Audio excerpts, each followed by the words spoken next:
Beyond the Veil here at the Triad Theater in Yelm, Washington. I'm your host, Lady Jane, and I have an extraordinary guest tonight. I have to tell you that I was taken back when I went into our lobby and saw this particular person in our lobby asking the question whether there was going to be a certain film called St. Nicholas playing at our theater. And of course, we were not showing that particular, as this is going to be a feature film, released in major cinemas. But it was the person who was asking me that shook me up the most. And it is this person that is sitting before me right now. And I am not sure exactly, and I wasn't at the time, who he really was, but now I am convinced, and I think this was important for all of you out there in the internet and everywhere in the world to get a chance to decide for yourself of who this beautiful individual is that I am about to interview. Welcome to our show. I'm going to be turning as red as my suit. Oh, my goodness. Quite an introduction. Well, sir, would you let me know, who exactly are you? Well, I'm called many things, and depending from which country you come from. In Germany, they call me Weihnachtsmann. France, le Père Noël. In Great Britain, I'm Father Christmas. And in other countries, it's go by different names. Papa Noel, Baba Noel. But in here in America, they call me Santa. Santa Claus for some reason. This is what I recall you as a little girl. And it kind of freaks me out. And I'm telling you guys this too. Because, you know, we all have our heroes as little girls and little boys. This was my hero when, you know, from the time I was, I'm afraid, as probably 1 year old till, I hate to say, but 11 years old, I was still believing in Santa at that time. And I literally was crushed when I was told that there was no such thing as Santa. It totally destroyed my consciousness and my level of what I thought reality was. Life became black and white after that. I was really depressed for a long time. I was quite disheartened myself. I know, to be claimed that you don't exist, and here you are. It was always a pleasure to have a sneak peek in your bedroom to see you sound asleep there. Oh my God, so voyeur, oh my goodness. Oh, Jesus, oh my God. But I have to say, do you mind if I call you Santa, or would you prefer Nicholas? I prefer you call me by my real name, Nicholas. Okay, Nicholas. Thank you. Old Saint Nick, I guess, is also acceptable, but Nicholas is my name. Nicholas. Nicholas de Myra. Nicholas de Myra. Very nice to meet you, Nicholas. Well, could you, like, kind of let me know, first of all, how old you are? Because you say you're old Saint Nick, but actually, I don't know. How old are you? Well, didn't quite celebrate birthdays, but I was born in the 3rd century. 3rd century. If you want to give it a ballpark figure, around 280 to 85 AD. So well, I'll let you do the calculations. I'm not even sure what year we are now. Oh, I'm not either. I'm a Gemini. What do I know? I'm assuming, geez, that's pretty old. And it looks like you've taken some longevity. You know, there's some kind of miracle going on here, because you look great for that age. I would only hope that the girls in Yelm would be able to talk to you and find out about your secrets for looking so good. Well, there's secrets. I believe that it may be attributed to the fact that when you're in a state of joy and not being plagued by some emotional rage or emotional upheavals, which the cells of your body just cringe at and wrinkle you up, I think that may have a lot to do with the fact that you are aging. Now, be jolly and just look at life and never take it too seriously. This is a beautiful playground. It was gifted to us long ago, and everyone just is so serious. We could just be jolly and laugh and be filled with joy and especially love. Then I think we would be a society everywhere that would be living for a lot longer. Interesting, interesting. Could you tell me, Where did you come from originally? I believe it was my mother. Mother. So you were not like, like ascended from just out of the ethers or anything. You came from a mom. Okay. Where were you born? I was born in a small shipping port called Patara. It was not as large as the one that wasn't quite far away called Myra, which was the major shipping port for the Roman Empire. But Patara was a shipping port, and I can't remember the population. I was very young when I was living there before I was taken. But that's where I was born. Where were you taken? Taken how? Well, my mother and father, my father being a sea merchant, my mother often took care of the books, which weren't really books, they were rolled up manuscripts, and just keeping all track of all the shipments and orders and so on. And sometimes she would travel with him on some of the voyages that he would take. And at this particular time, there was a great storm that occurred in the Mediterranean, and my parents were both lost at sea. At least that's what I was told. And I had been prearranged somehow that my uncle would come and take me under his ward. And so that's when I left. I was probably around 4 years old, I guess you would call it, when he did come and take me to his city that he was bishop of. Who was that uncle? His name was Nicholas. That's who I was named after. Ah.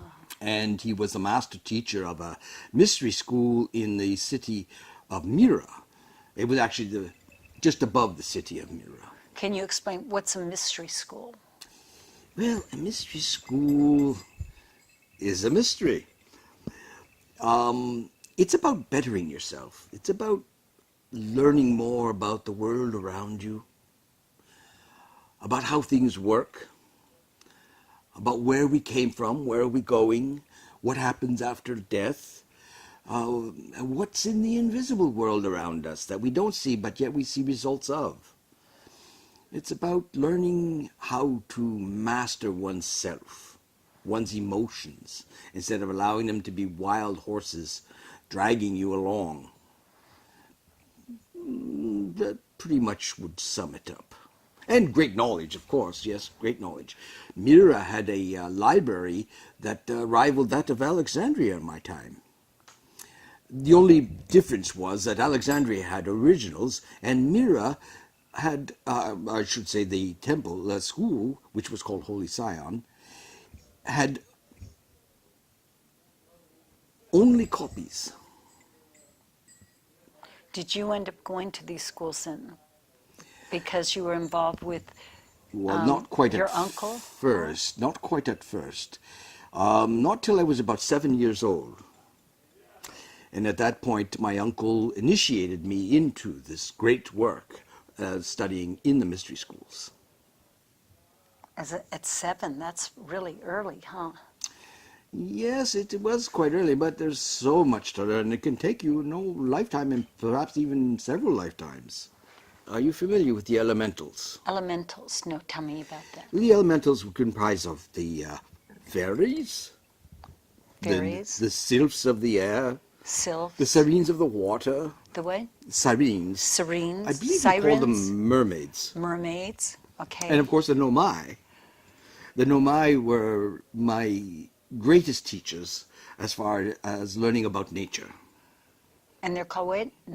It's a race of beings called the nomai. They're about this tall. Oh. And they have red hats. I believe you call them gnomes. Oh, yes, yes, yes. Aren't those your helpers? Aren't they what you're supposed to have as helpers? They were, yes. These were my great helpers, the nomai. How did you get, by the way, from this place in the port that you were at to end up in the North Pole? Oh, that's a long journey. That is a long That's journey. a long, long, long journey. Well, first of all, I had to be initiated into different mystery schools. For instance, when my uncle noticed my ability of this communication with the unseen, he sent me to study under the master teacher Iamblichus in Persia, Okay. in a place called Apamea. And the temple school was called Heliopolis. And Iamblichus was the leading expert in the elementals, in the elemental kingdoms. He was also an expert and leading expert on the teachings of Pythagoras. So that's where I learned how to communicate better with the elementals and how to have them bend to my will. We were taught about the black magic and the white magic, and how one must always move towards the white magic and not the black arts. Mm-hmm. It was a great emphasis that he always placed upon his students. And we weren't very many, we were a handful of students. Most of these master teachers only had a handful of students at a time. Then from there I was sent to Egypt. In Egypt, I studied under Master Porgery. And I studied at the Temple of Serapis. Have you ever heard of Serapis? I have heard of Serapis. Temple Serapis. It's quite something. It's where the students will learn how to levitate. Now, when all these temples, of course, are placed on mounds, so they were a little bit above the city. And when you walk up finally this long stairways up into the temple, and you enter the temple, you're greeted by this gigantic statue of Serapis floating in midair. It's quite impressive to see. Wow. Now, this particular statue of Serapis is depicted wearing a tall. So, behind this statue, though, was a secret passageway that took the students down below to the catacombs. And that's where teachers would teach how to levitate. That's actually where I met my wife, was Really? at that school. You mean Mrs. Claus? Mrs. Claus? I don't quite think it was Claus. No, her name was Bethany. Bethany. Bethany. And she was from Myra, too. I was surprised to find out that she was from the city of Myra as well. Ah. And her father had sent her to study for the talents that he saw in her. And then Baking cookies? What? What? She was a very quick learner and very inquisitive and always wanting to learn. It was quite unique for women to be able to attend schools. But in the mystery schools, it was always allowed. So that's where she was sent. And she also went to study under Iamblichus as well.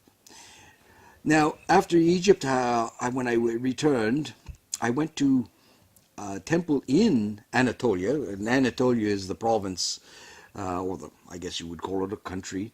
The province that I lived in was Lycia. But in this other province called Pergamon is where the other temple for healing was. It's the temple of Eclipsius. And there we learned how to heal other people, the secret arts of healing. So you learned how to levitate in the first school, and then you went to this second place where you learned healing. Correct. Okay. Correct. And all these schools had great temples in them and centers for healing, and they all had a huge amphitheater where we could experience the plays of Plato and others, and also have lecturers teach us as well. Beautiful. Did you give me an example of one of say one of the tests or things that you had to do that the teacher would give you, for example, like homework, or that you had to do? Well, actually, we're all sworn to secrecy. I won't tell. And you would have to attend one of those mystery schools. Okay. And you are very lucky in this community, because in that little town of Yelm, there is a mystery school that one can go to and learn these secrets. Yes, I'm very aware of that. It is very true. And but I'm curious, what did you, as this 7-year-old, 8-year-old, 9-year-old, what did, you couldn't say even one thing, how he kind of taught you to do something and like you had to test your skills? Well, I guess I could talk about how the master teacher at Yom, how he explained it to his students. You see, when I was about 7 years old to be initiated into the great work, my uncle took me to a hilltop overlooking the village of Myra. Now, he had noticed that I shunned other children. I found them bullyish. I observed them when I went to the marketplace with my mother, and so I had a lot more pleasure being in my mother's garden and entertained by the nature spirits that were there. But he saw that that was a flaw in my character. So his initiation was based on my understanding children. And so he placed me above this city of Myra, and I was told this was in the springtime. And he told me that I was to come here every day and to observe all the children at play or at work for the whole summer long. Get to know their names, get to know what they're doing. And at the end of summer, I was to fashion some form of gift for each individual child that would be frequency specific to that child. And on the longest night of the year, which is the winter solstice, I was to secretly go into the city and deliver my gifts to each child secretly at night while they slept. So you had to make the gift for each particular child? That's correct, yes. That was specifically for them? Yes. That would be good for them or that they wished for or whatever? Well, what I observed and that I thought would be relevant to that child. And for instance, you had little girls that were, a lot of them were street urchins. Women were not, when a young girl was born, it wasn't really a welcome into the family as it is today. Many of them were just abandoned to the streets. Men were wanted to work in the fields or to work in the fishing boats, and women were not always. It was just another mouth to feed. And in my days back then, girls played with dolls, but the dolls were made of terracotta. Are you familiar with that, terracotta? Yes, like clay. It's hard. It's hard baked clay. But they were full-grown women dolls that they played with. So, in my contemplations and observations, I decided that I would make a soft-bodied baby doll stuffed with straw, and then fashion a terracotta head and little feet and hands, and attach it to this soft-bodied doll. So it was more real. So it was more real. That way, the young girls, when they would play with this doll, they would treat that doll the way they would have wanted to be treated by their mothers when they became that age of having their own babies. Beautiful, beautiful And then I observed, lesson. Wow. And then I observed children that were very inquisitive and always looking at strange, at how things worked. So for them, I would give them items like a spinning top, get their minds working to try to understand. So later on, they would become perhaps scientists of the future. Or I would give them Jacob's ladder, which is a very intriguing type of puzzle. Or puzzles. This is another thing I would create. And for those that were singing and showed musical talents, I would send a drum or a flute. They would receive that for a gift. And then when I observed the children that were bullied all the time and were a bit of cowardice in them, I fashioned for them wooden swords and shields or war horses on wheels, so that at play, perhaps they would summon and spur up within them this courage. And so that later on, when they grew up, they would be courageous. They would not be afraid of conflict.